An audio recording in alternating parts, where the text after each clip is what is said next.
kami serahkan kepada hamba-Nya yang akan membawakan firman.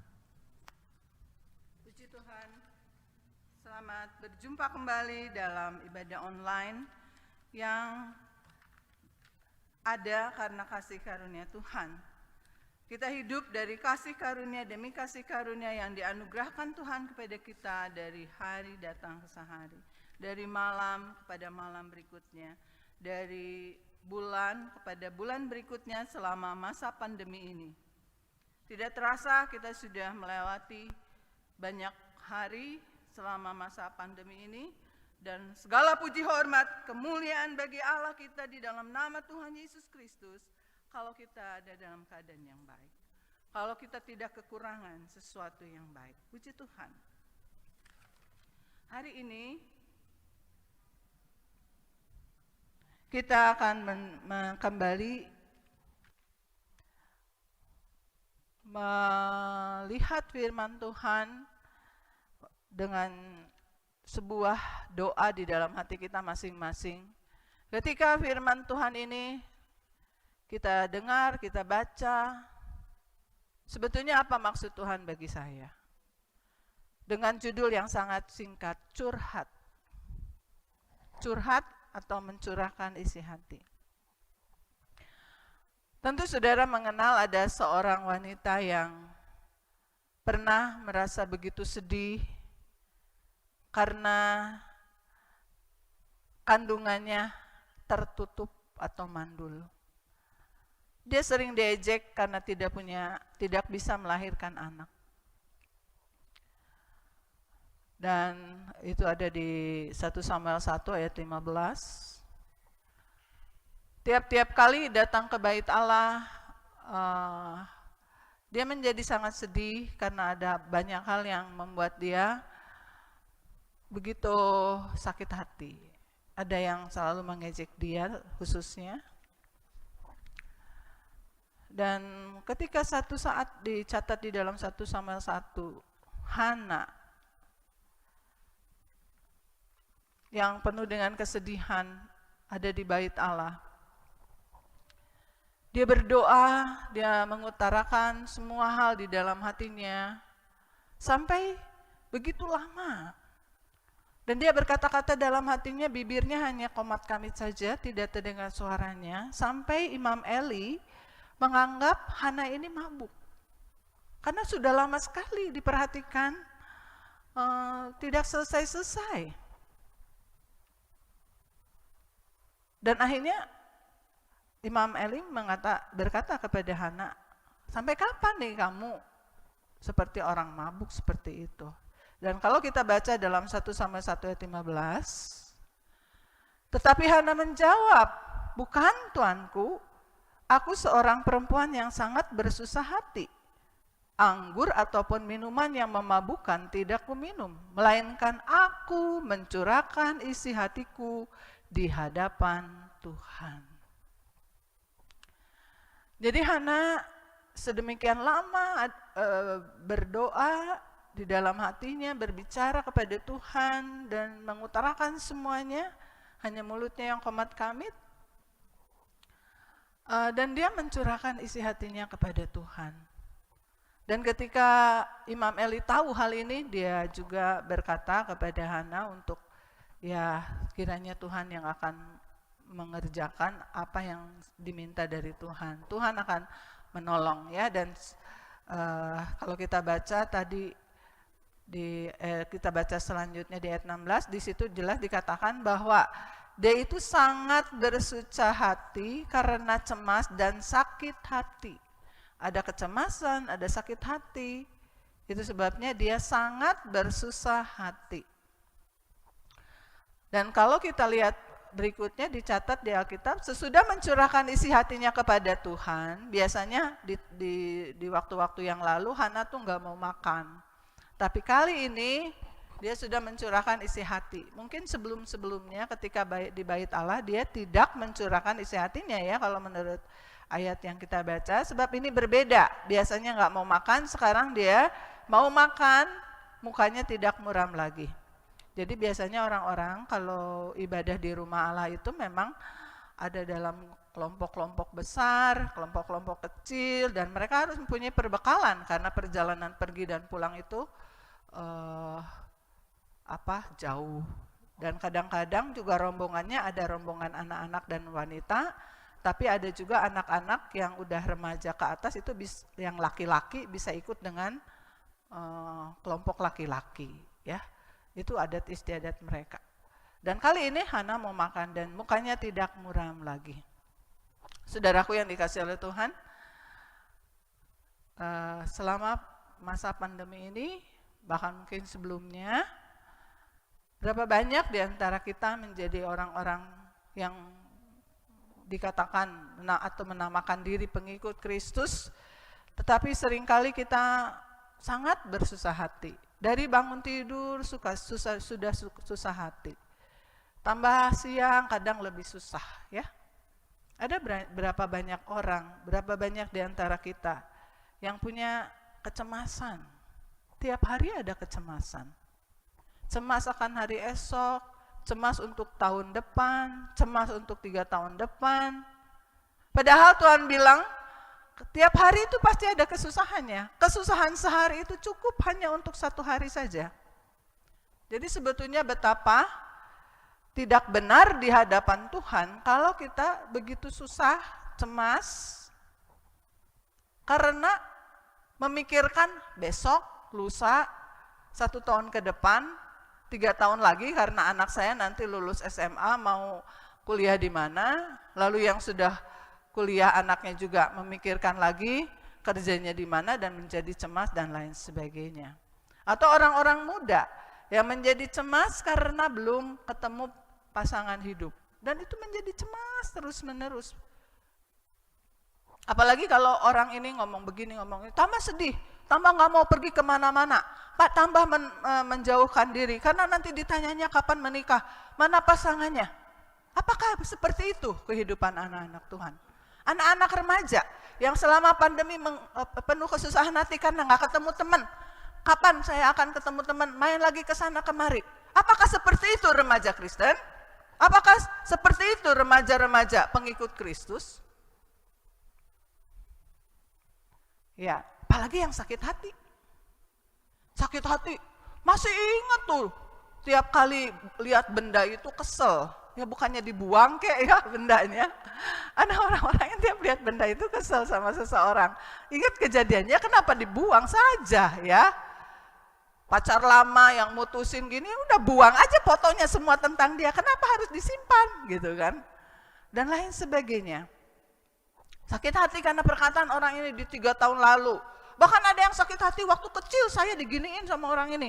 Dan lain sebagainya. Itu kan sebetulnya tidak benar. Kita menjadi orang-orang yang susah karena tidak cermat, tidak bisa memanage hati dan pikiran kita. Ibrani katakan itu, kita seperti menanggung beban yang berat, yang sebetulnya tidak perlu ditanggung. Ya. Nah, hari ini jelas, ketika ada cemas, ada sakit hati, sehingga sangat bersusah hati, maka Hana sesudah mencurahkan isi hatinya di hadapan Tuhan, mukanya berseri. Enggak pakai apa-apa, berseri ya secara otomatis dari dalam hatinya. Bahkan bukan hanya itu saja. Ada hal ajaib terjadi lainnya di 1 Samuel 1 ayat 20. Setahun kemudian mengandunglah Hana dan melahirkan seorang anak laki-laki. Ia menamai anak itu Samuel. Saudara yang sebab katanya, aku telah memintanya daripada Tuhan. Jadi saudara yang masih suka sering susah hati, baik remaja, baik pemuda-pemudi, baik kita yang sudah berumah tangga, yang belum berumah tangga, yang sudah ditinggalkan pasangan, yang sudah usia lanjut. Yuk periksa hati kita, periksa hidup kita tiap hari. Kita mikirin hidup ini sendiri, tidak curahkan isi hati di hadapan Tuhan, tidak membawa semuanya ke hadapan Tuhan, sehingga kita menjadi kewalahan. Kita kehilangan sukacita hari itu. Saudara, hidup tuh seharusnya kita hidup hanya untuk 1 hari saja perjuangan kita itu ya. Bukan berarti tidak punya iman untuk besok dan lusa, tidak punya perjuangan. Tetapi yang paling pantas dipikirkan tiap hari adalah hari ini bagaimana saya. Bukannya memikirkan yang belum terjadi. Bukannya sedih dengan yang belum kita punya. Sehingga yang kita sudah punya, yang kita sudah dapat dari Tuhan itu nggak disyukuri. Waktu kita mencurahkan isi hati itu bukan artinya kesusahan saja. Tetapi sudahkah kita mencurahkan rasa syukur di hadapan Tuhan? Terima kasih Tuhan, selama pandemi ini Tuhan pelihara saya. Ada sebuah pidato dari Presiden Uganda yang sudah jadi anak Tuhan yang luar biasa, karena dalam pidatonya juga dia mengutip bahwa manusia hidup tidak dari roti saja. Dia bilang kita kalau zaman perang, orang tuh nggak mau keluar takut kena bom. Malahan itu punya bunker-bunker di bawah tanah dan berlindung di situ. Hanya kalau bisa makan dan minum saja cukup. Kalau masih bisa mendengar kokok ayam di pagi hari, itu bersyukur banget. Tidak perlu banyak tuntutan harus makan ini dan itu. Dan seharusnya kita selama pandemi ini, kita seperti itu. Di Uganda tidak ada yang meninggal karena COVID. Kasusnya hanya 83 orang, saudara. Jadi selama pandemi ini adalah konyol, adalah kebodohan. Apabila kita pengikut-pengikut Kristus, kemudian bersusah hati.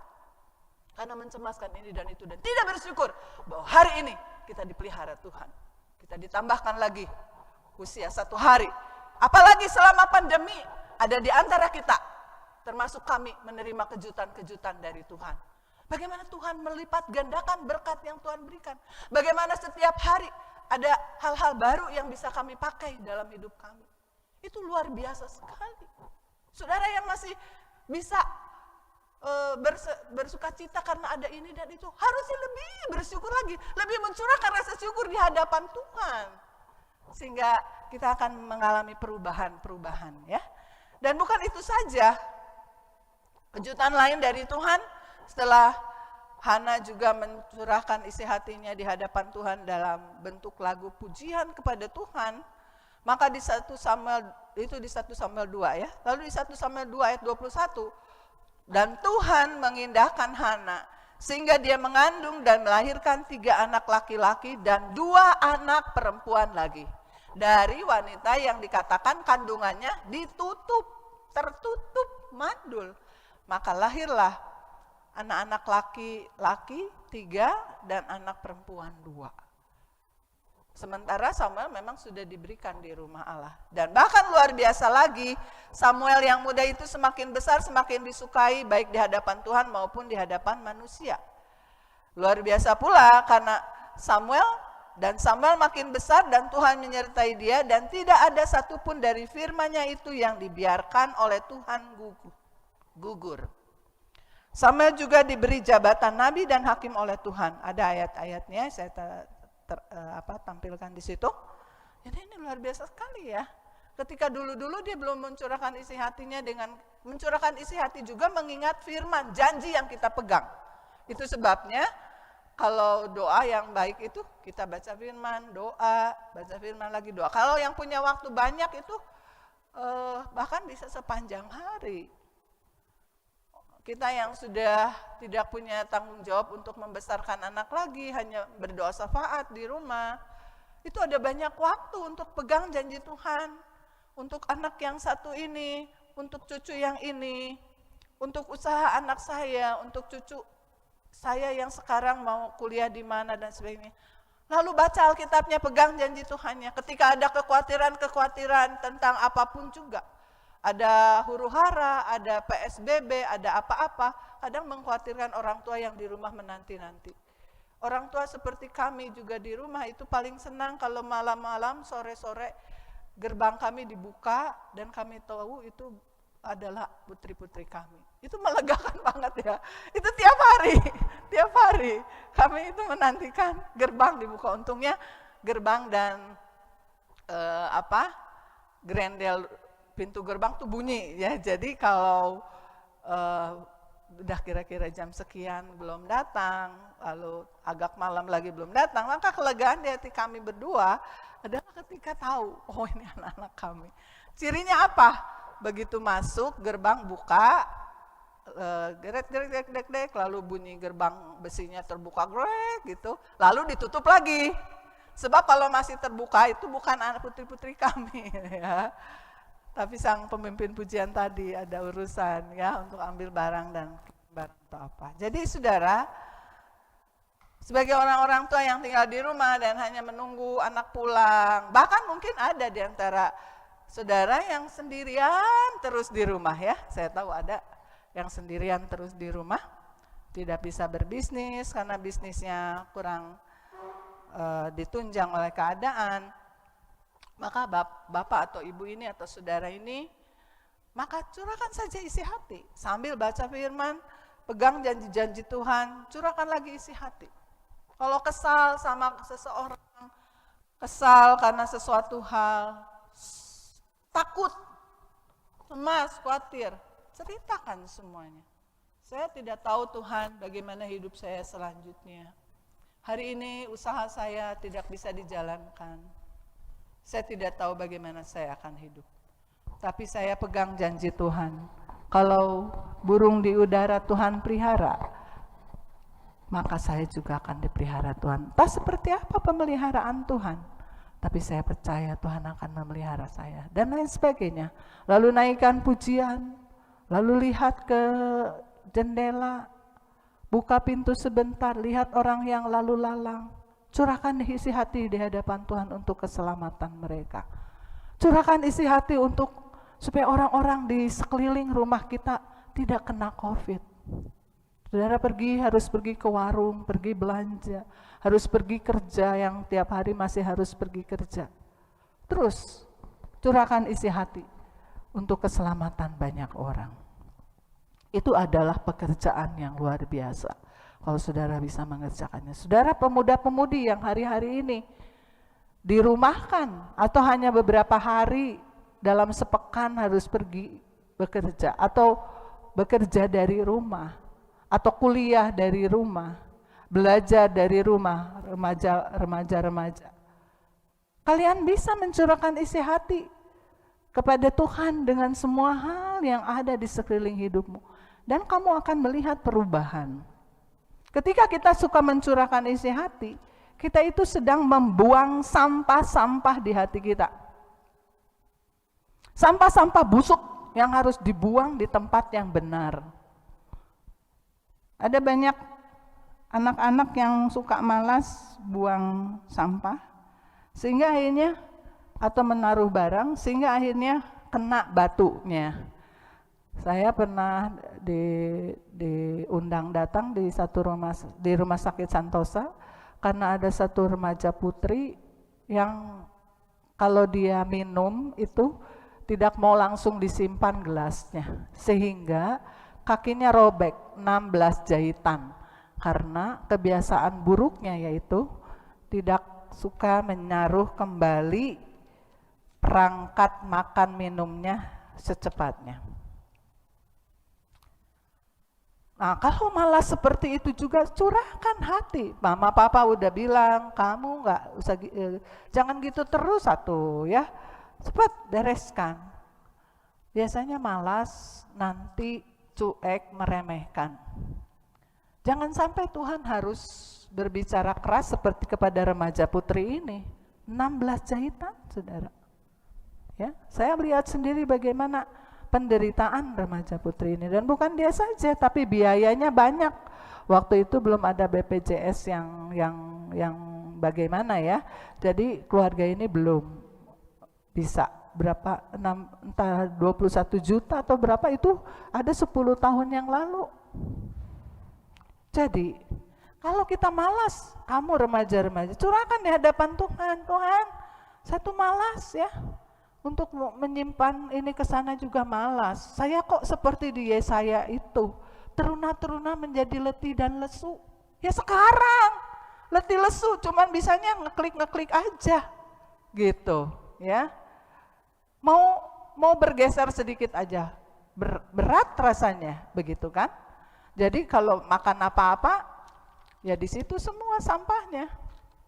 Akui itu, akui, malu enggak? Kalau kita sadar, Allah menyertai kita, Immanuel. Tuhan tuh menyertai kita. Tuhan ada di antara kita. Belum lagi malaikat Tuhan dikirim oleh Tuhan untuk menjaga kita di sepanjang perjalanan. Jadi ada malaikat dimanapun kita duduk, dimanapun kita berdiri, berbaring, kita ada malaikat Jadi bayanginnya itu, iya ya ada Tuhan kok, saya nggak ada malu-malunya, nggak ada sopan-sopannya sama Tuhan gitu kan. Itu yang harus diingat. Jadi ketika kita mencurahkan isi hati, kita seperti membuang sampah-sampah di dalam hati kita, dalam pikiran kita. Dan itu luar biasa ya, kalau kita buang di tempat yang benar, itu luar biasa, ada sesuatu yang terjadi dalam hati. Seperti kalau saudara ingat di tabernakel kemah sembayang itu kan di halaman itu ada mezbah korban bakaran untuk membakar korban-korban persembahan sebagai tanda permohonan pengampunan dosa, korban karena salah, karena dosa.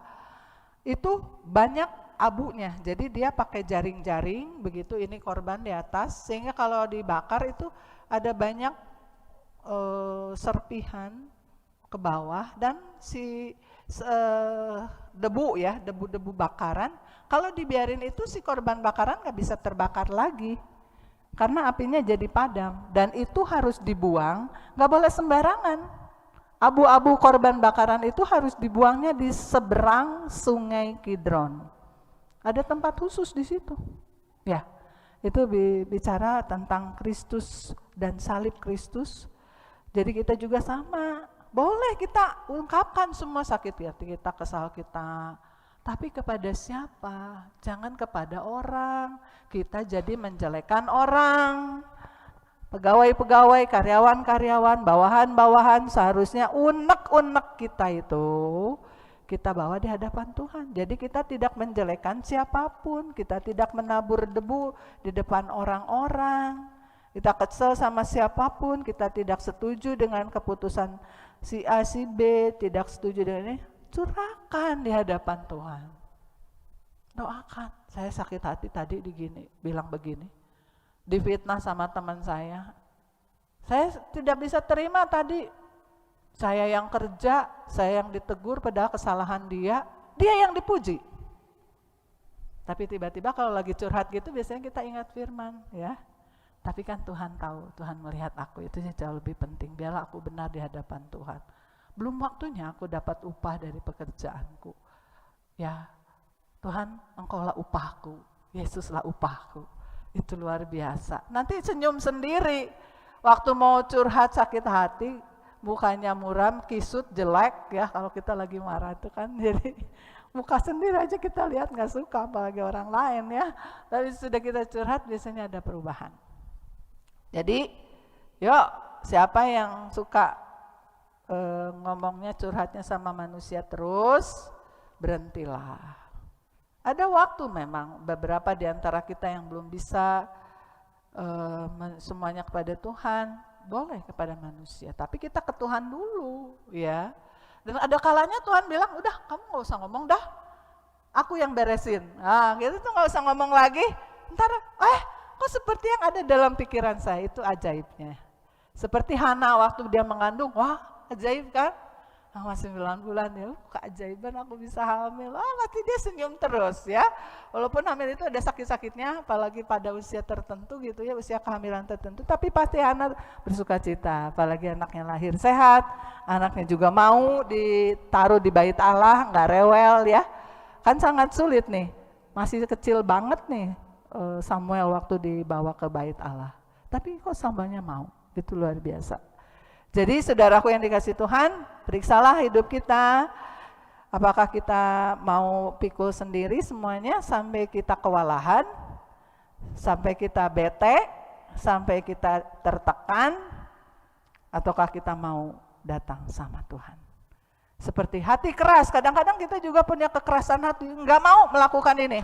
Padahal firman Tuhan itu, nggak mau bawa di hadapan Tuhan. Aku nggak mau, nggak rela lakuin ini, walaupun itu firman-Mu Tuhan. Tapi aku sebetulnya pengen punya hati yang mau. Siapa yang bisa Tuhan yang membuat hati aku mau melakukannya? Hanya Engkau. Saya ingat zaman dulu, kalau sekarang juga dipopulerkan lagi, permainan-permainan tempo dulu yang menggunakan motorik fisik ya, bukan pakai viral, yaitu bekel, bola bekel. Saya masih ingat bagaimana kalau zaman dulu enak sekali kalau bola bekelnya masih baru melambung gitu ya, kewuknya enak.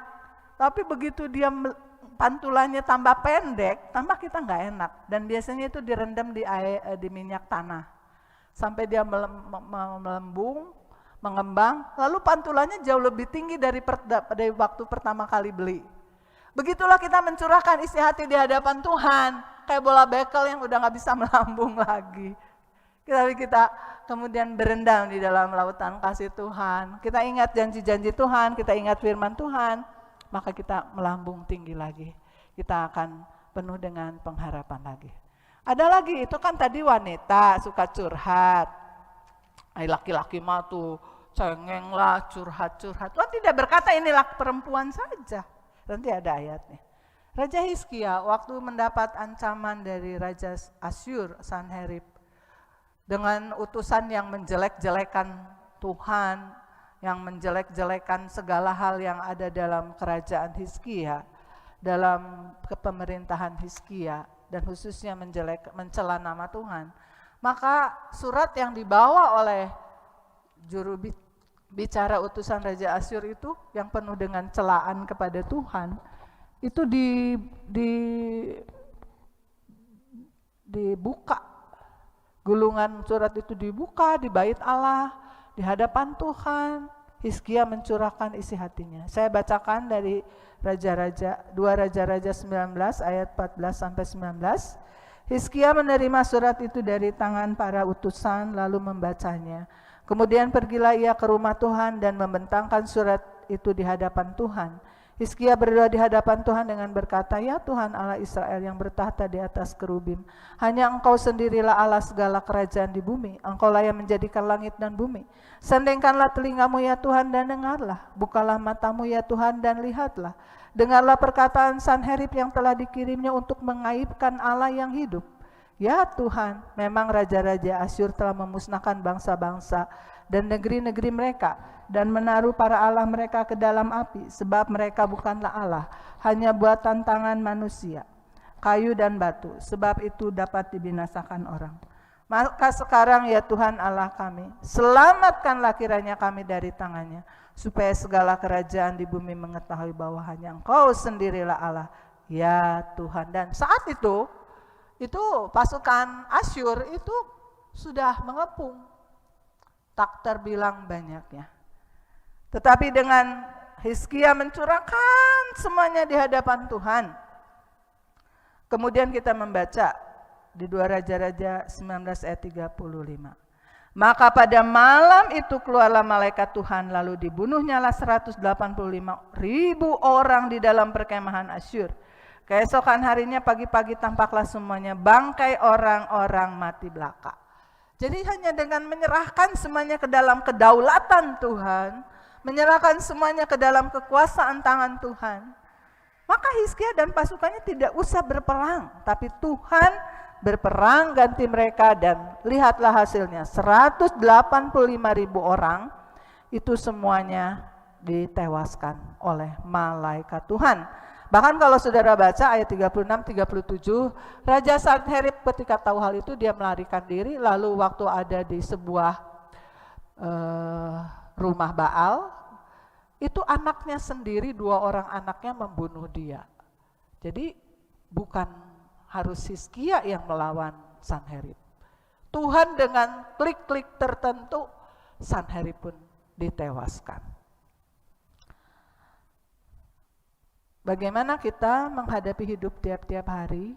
Apakah kita harus selalu melawan, apalagi istri terhadap suami, anak terhadap orang tua, bawahan terhadap atasan, sebagai penduduk, sebagai rakyat terhadap pemerintah?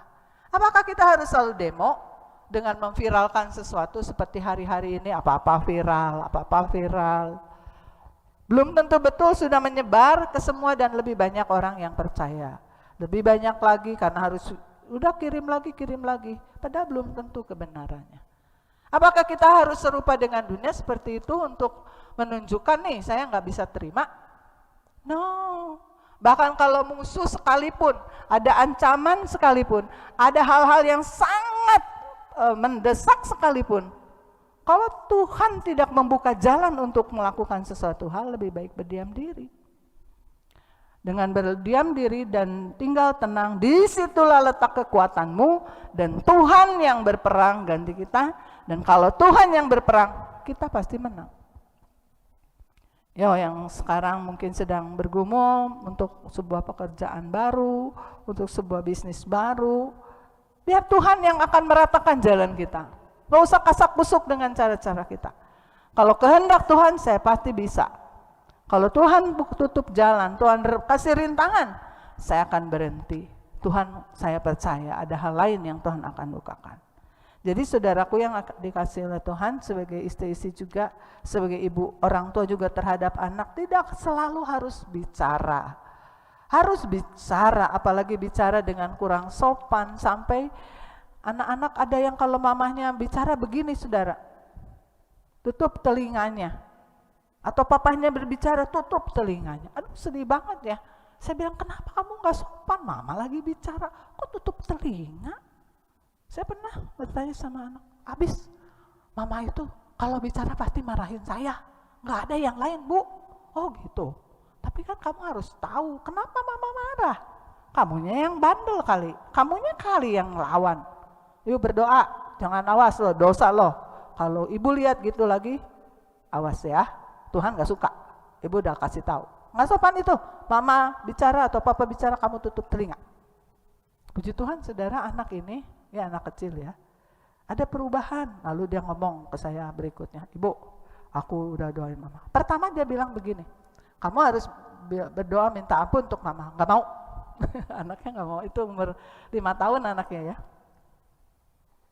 Terus saya bilang lagi, firman Tuhan, kalau kamu tidak mengampuni kesalahan orang, kalau kamu, saya sebut namanya, tidak mengampuni mama, dosa kamu juga gak diampuni. Upah dosa apa? Dia udah apa? Roma 6 ayat 23. Maut, Bu. Iya, mau gitu ke neraka, saya bilang. Itu berkali-hari masih belum mau. Minta maaf ke mama, kamu udah salah kalau kamu ngelawan. Kamu suka tutup telinga. Minta maaf ke mama. Gak mau, Bu. Itu berapa kali saudara saya layani anak ini, sampai satu hari dia datang sendiri ke saya. Lucu, dia datang pelan-pelan senyum-senyum. Ibu, aku udah minta maaf sama mama. Bagus. Kamu udah doain mama? Belum. Belum, Bu. Mau doa sekarang? Ayo, Bu. Akhirnya mau anak ini saudara ya. Lucu banget. Bagaimana perlu waktu untuk menjadi orang-orang yang tidak melawan, tidak berontak. Berapa banyak kekerasan hati kita yang kita biarkan saja bertahun-tahun. Kita kekeh dengan hal itu sekian lama. Udah tahu itu tidak disukai Tuhan. Kita masih punya pikiran seperti itu, punya hati seperti itu. Mari kita curahkan isi hati di hadapan Tuhan. Kita buka-bukaan di hadapan Tuhan. Tuhan, ini saya begini. Semua keburukan saya. Kita beberkan di hadapan Tuhan, lalu minta pengampunan. Minta Tuhan cabut hati yang keras, ganti dengan hati yang baru. Saudara, Mazmur 62 ayat 9 berkata, kita baca bersama-sama. Mazmur 62 ayat 9. 1, 2, 3. Percayalah kepadanya setiap waktu, hai umat. Curahkanlah isi hatimu di hadapannya. Allah ialah tempat perlindungan kita. Jadi kalau kita terbiasa untuk mencurahkan isi hati, kita menunjukkan kita percaya. Kalau saudara curhat kan bukan kepada orang sembarangan yang saudara nggak percaya. Kalau ada bisnis tentang curhat yang dibayar, itu ada sekarang online. Jadi cuman teman curhat, saudara bayar, itu bisa dapat berapa ya, kemarin ini ada yang bilang lumayan gede, 1 jam berapa 10.000, atau ada yang 100.000 1 jam. Cuman supaya ada yang dengerin dia gitu. Ini orang aja mau bayar untuk curhat kepada orang yang belum pasti nggak bisa sih menyelesaikan masalahnya. Sekarang orang online saudara untuk curhat. Kalau sampai saudara pengikut Kristus curhat ke online sampai bayar-bayar 100.000 1 jam, Tuhan tidak suka. 100.000-nya bawa ke bait Allah. Kalau hari Sabtu beberapa jemaat yang mau bawa persembahan, bawa perpuluhan nggak bisa transfer, boleh datang di bait Allah. Setiap hari Sabtu jam 9 sampai sekitar jam 12 itu gereja terbuka, walaupun kadang-kadang digembok depan ya, nggak bisa calling, boleh bawa ke rumah Tuhan, 100 ribunya bawa ke rumah Tuhan. Lalu di rumah Tuhan, kalau di rumah nggak bisa doa, boleh di rumah Tuhan kapan saja, asal kontak dulu dengan Bapak Ibu Gembala, kontak dulu dengan kami kontakkan dengan Bapak Ibu Gembala, boleh saudara curahkan semuanya di hadapan Tuhan. Seperti seorang pemuda yang terus tiap hari datang di bait Allah, karena dia sudah ditipu kurang lebih 200 juta. Dan dia harus mengganti, jadi ada kesalahan orang yang dimana dia terlibat, dia harus ganti uang 200 juta dan harus dikembalikan dalam waktu yang tidak terlalu lama. Kemudian dia tidak tahu mau kemana, di rumah dia tidak bisa berdoa, dia minta izin ke pendeta di gereja untuk dia datang tiap hari dan gereja terbuka. Saudara, luar biasanya apa? Ini buat pemuda ini, ya belum, kalau buat kita nggak tahu, masing-masing berbeda. Belum 1 minggu itu ada satu orang membutuhkan sebuah lahan besar, lalu pemuda ini punya kontaknya, sehingga pada minggu itu juga semua yang harus dikembalikan padahal bukan kesalahan itu bisa tertutupi 200 juta itu. Itu kan menakjubkan. Saudara cari 200 juta, nabung setahun belum tentu saudara punya. Nabung 10 tahun ada yang gak bisa dapat 200 juta. Nabung 50 tahun juga belum tentu punya 200 juta, saudara. Nabung seumur hidup belum tentu 200 juta bisa. Buat beberapa orang di antara kita, bukan? Kalau bukan Tuhan yang memberikannya. Jadi curahkan saja, percayai, akui dosa-dosa, dan kemudian pegang janji-janji Tuhan.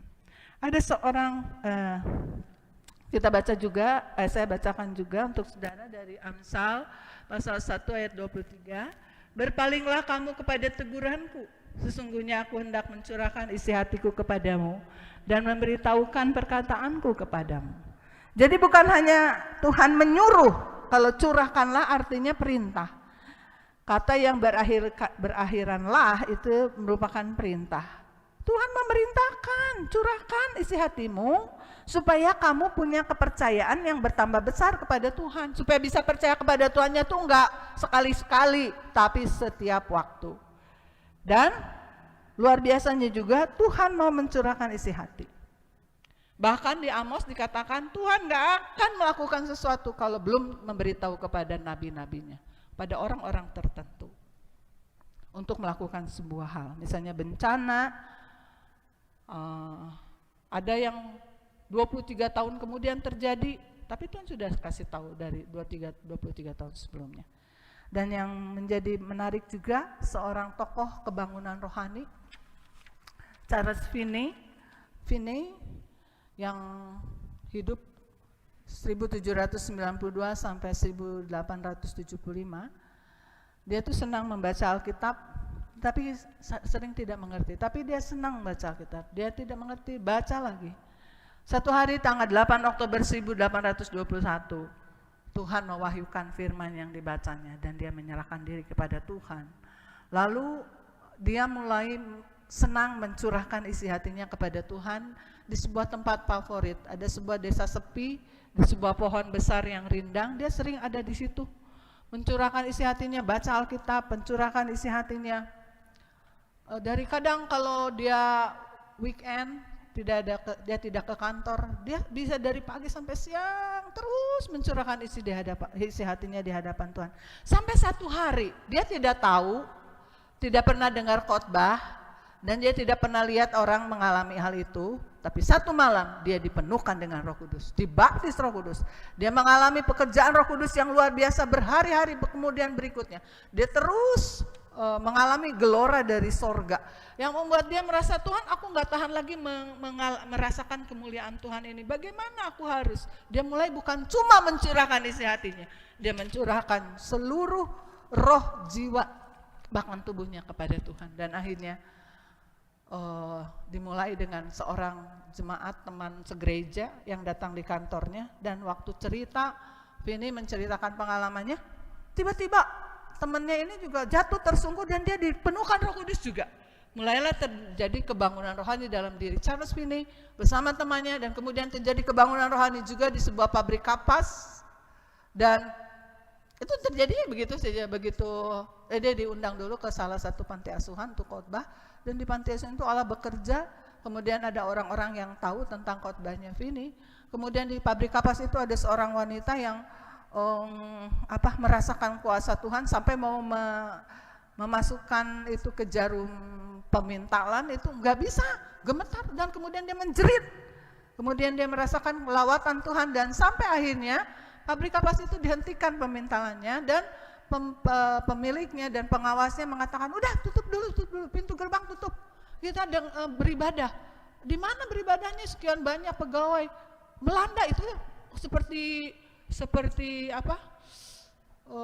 dari orang ini dilawat Tuhan, orang sampai banyak sekali, sehingga pabrik gerbangnya ditutup. Dan hari itu mesin-mesin pemintal ditumpuk-tumpuk, lalu sang pemilik dan pengawas juga berkata, ayo kita datang sama Tuhan, kita hentikan semua kegiatan, dan terjadilah kebangunan rohani yang terus menerus. Khotbah-khotbah ini yang nohok itu sering diingat oleh orang-orang sampai orang menyerahkan diri kepada Tuhan, melawan terus. Orang-orang melawan terus perkataan-perkataan Tuhan yang dikatakan melalui Charles Finney, tapi hanya mereka bertobat. Saudara, marilah ya, ketika kita mencurahkan isi hati, kita juga sedang berhubungan dengan Tuhan. Jadi kita mencurahkan isi hati, kita bahkan mau mencurahkan jiwa kita, mencurahkan hidup kita bagi Tuhan. Kita sedang menjadi intim dengan Tuhan. Kita menjadi satu dengan Tuhan, menyatukan hati kita dengan hatinya Tuhan, menyatukan roh kita dengan rohnya Tuhan, menyatukan keinginan kita dengan keinginannya Tuhan. Sehingga kemanapun kita pergi, tempat itu akan menjadi milik bagi Tuhan, akan dilawat oleh Tuhan. Bukankah kita juga ingin seperti itu?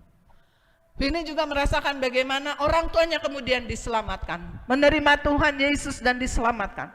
Dan kemudian banyak orang sudah tidak tahan lagi untuk hidup dalam dosa. Mereka menyerahkan diri pada Tuhan.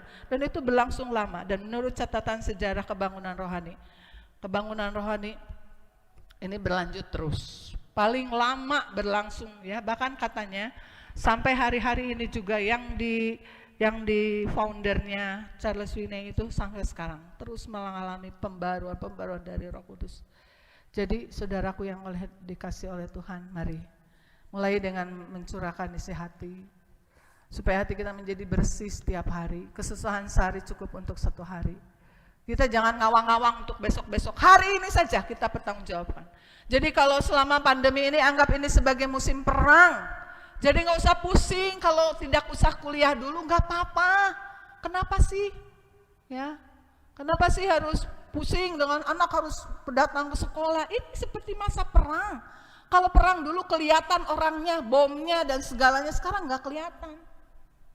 Apalagi kita tahu firman Allah, kita sedang melawan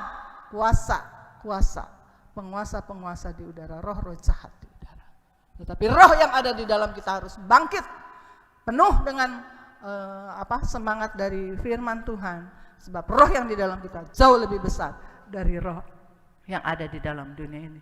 Kita juga rindu supaya kita mengalami kebangunan rohani seperti Charles Finney, seperti yang diinginkan oleh Tuhan, bahwa Tuhan akan melimpah ruahkan rohnya 2 kali berganda. Jadi marilah kita mempunyai kebiasaan tidak menanggung sendiri, tidak pakai pikiran sendiri menyelesaikan semuanya. Curahkan isi hati, mau sambil berlutut, mau sambil duduk, mau sambil berbaring, mau sambil bekerja, curahkan isi hati kepada Tuhan. Curahkan semuanya, connect terus, minta Roh Kudus biar saya bisa seperti itu. Jangan sampai jedanya terlalu lama sampai nanti iblis nyelusup dan mengalahkan kemenangan yang seharusnya menjadi bagian kita. Menang atas kemalasan, menang atas kemarahan, menang atas menghakimi, menang atas bicara tanpa minta izin Tuhan, dan bicara kita tidak menjadi berkat, tapi justru kalau orang mau orang Sunda bilang, herang caina benang lauknya. Tapi karena kita ngomong, si air yang udah mulai bening keruh lagi. Jadi ikannya lepas, begitu. Ada banyak kita sebagai orang-orang yang vokal mulutnya, yang bisa bicara kapan saja. Kadang-kadang sudah menjadi bening, kita bicara jadi kacau lagi keruh. Ya kita harus minta, curahkan dulu isi hati ya Tuhan. Tuhan saya pengen ngomong banget nih. Sekarang jangan ya. Gitu, saudara yang punya jabatan tertentu yang memang bisa vokal di pekerjaan saudara, di komunitas saudara, harus banyak berdoa. Curahkan dulu isi hati sama Tuhan. Minta juga Tuhan memberi klik dulu kalau klik setuju, tapi jangan banyak-banyak. Ngomong 5 menit aja. Ngomong yang benar, jangan kebanyakan. Asik banget ya kalau 5 menit. Pemimpin kita bicara 5 menit tapi karismanya luar biasa. Saya ingat, saya akan tutup dengan satu kesaksian. Di satu musyawarah besar pendeta-pendeta terjadi perdebatan yang sangat sengit. Ada beberapa kubu bertengkar luar biasa. Itu udah mau tutup musyawarah besar sebuah gereja. Tidak ada yang bisa menyelesaikan, tambah kacau keadaan. Sampai muncul seorang hamba Tuhan yang senang mencurahkan isi hatinya di hadapan Tuhan. Yang menjadi saksi adalah seisi rumah, seisi pastori. Malam, kalau semua sudah tidur, pendeta ini duduk di kaki Tuhan mencurahkan isi hatinya.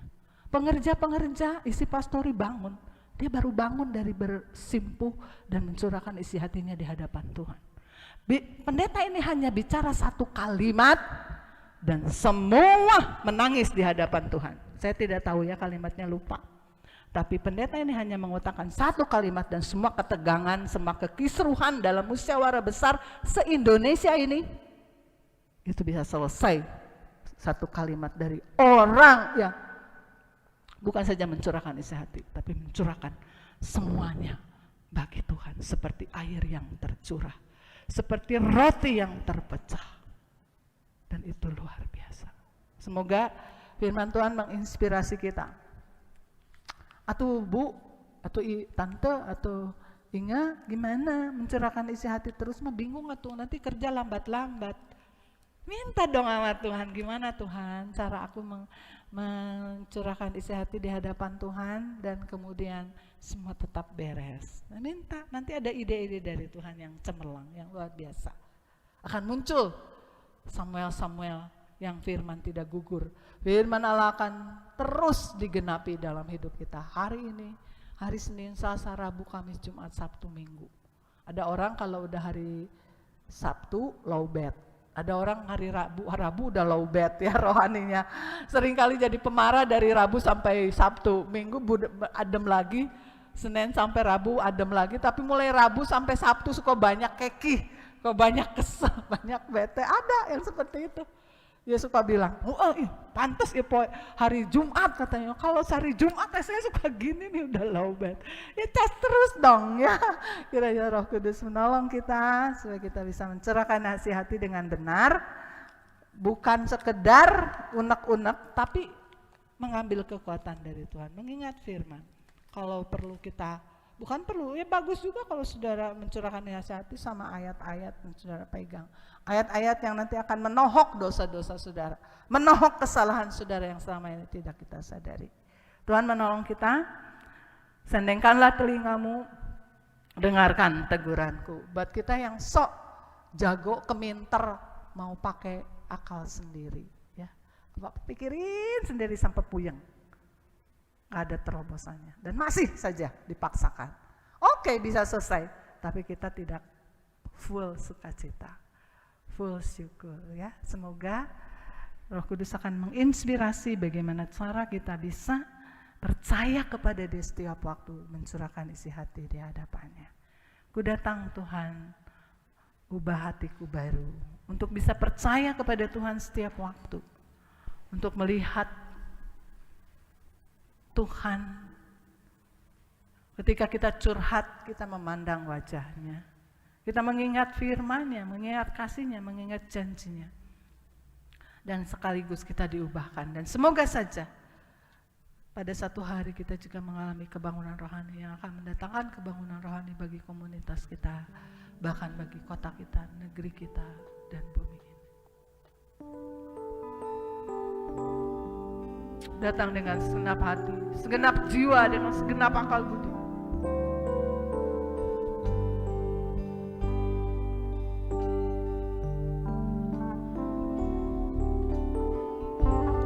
Ku datang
Raja Wali,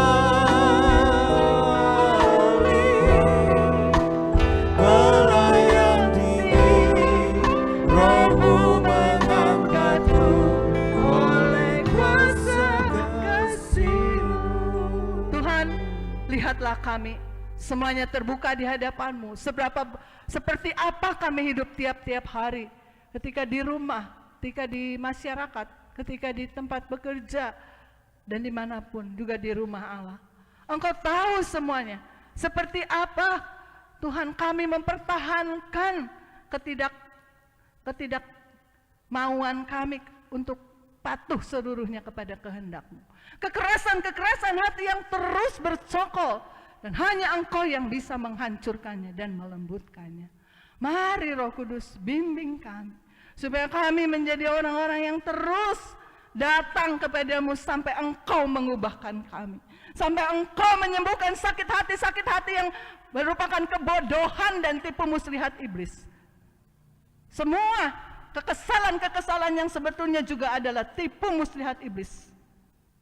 Tuhan, kecemasan-kecemasan yang menyatakan kami tidak percaya kepada kebesaran-Mu, kepada kasih karunia-Mu yang ajaib. Tuhan, tolong, biar perbaharui kami menjadi orang-orang yang baru.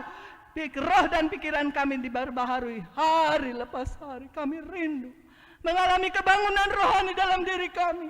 Kami rindu mengalami kebangunan rohani dalam keluarga kami, komunitas kami, kota kami, negeri kami, bahkan seluruh bumi ini. Tuhan, Tuhan, biarlah Engkau sendiri mengerjakan itu dalam diri kami, sehingga kami menjadi orang-orang yang menyerahkan segalanya kepadamu dan terus-menerus berjalan bersamamu, mengikuti perintah-perintah-Mu Tuhan.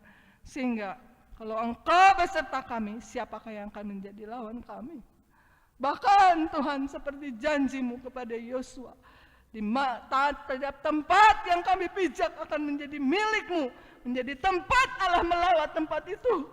Dan Engkau yang mengerjakan hal yang besar, sehingga tidak ada yang bisa mengalahkan kami. Tidak ada yang bisa, Tuhan, menipu kami dengan siasat-siasat iblis. Terima kasih untuk seluruh keluarga, seluruh jemaat, kota kami, kota Bandung, negeri kami Indonesia, bahkan seluruh bumi ini. Tuhan, lawatlah kami semuanya. Curahkan Tuhan lawatan-Mu, belas kasihan-Mu, supaya kami melihat kemuliaan Tuhan.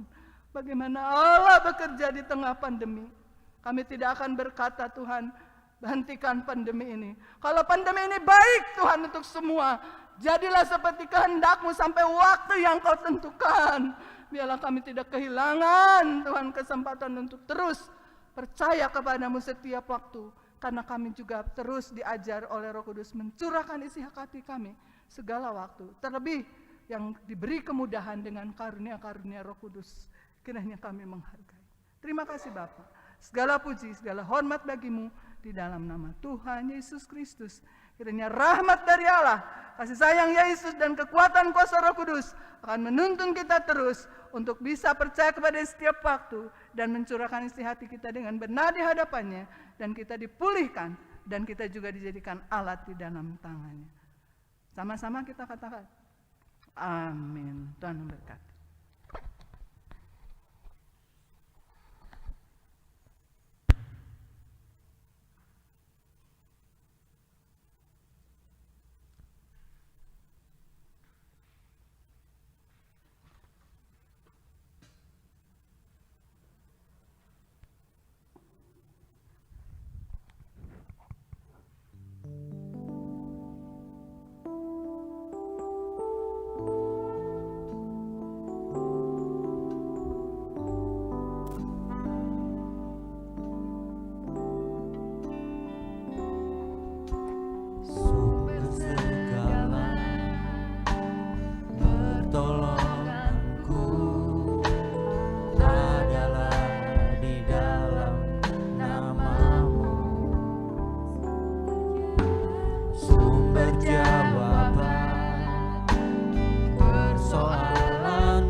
berseru memanggil namamu, Kau menyelamatkanku.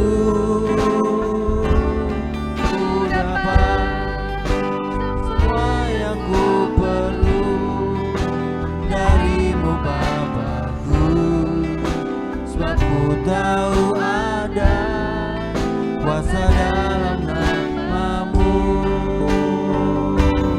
Di saat hatiku berseru memanggil namamu, Kau menyelamatkan